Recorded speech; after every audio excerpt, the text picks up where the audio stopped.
Pour finir, en Afrique, les changements politiques récents ont conduit au retrait des forces étrangères dans certains pays francophones. Cependant, la France ne voulait pas quitter le Niger à un moment donné. Pourquoi cette volonté de rester dans le Sahel? C'est le thème de notre chronique du jour signée Ba Mamadou Alpha.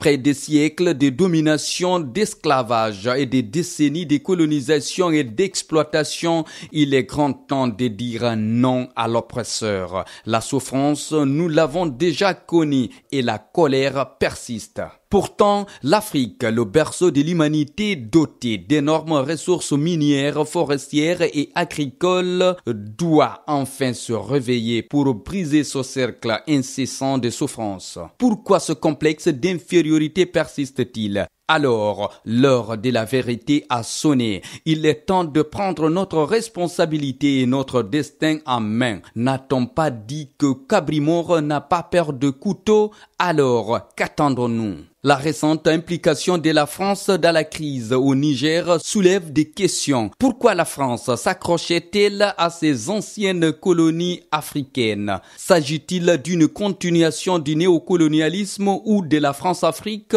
Les récents développements politiques au Niger, notamment le renversement du président Mohamed Bazoum par le CNSP, suscite d'énormes questions. Toutes les prises de pouvoir anticonstitutionnelles sont condamnables, mais l'acharnement à vouloir restaurer le statu quo et punir la junte nigérienne semble excessif.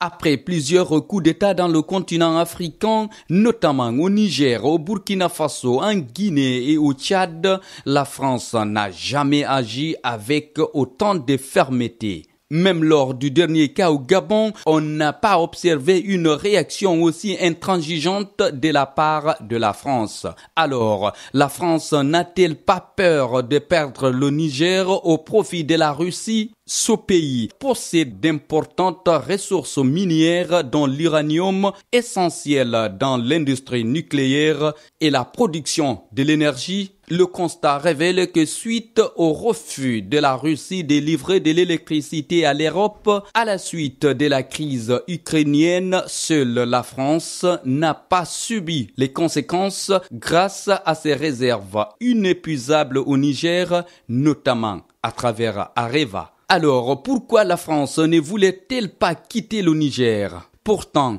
la junte militaire au Mali avait demandé le départ de l'ambassadeur de la France à Bamako et des forces militaires françaises sans que cela ne pose des problèmes à l'ancien colonisateur. Africains et africaines, il est temps de nous réveiller. Comprenez que la géopolitique est à l'œuvre et il est temps de reconnaître que l'Afrique n'est pas une terre conquise pour l'éternité.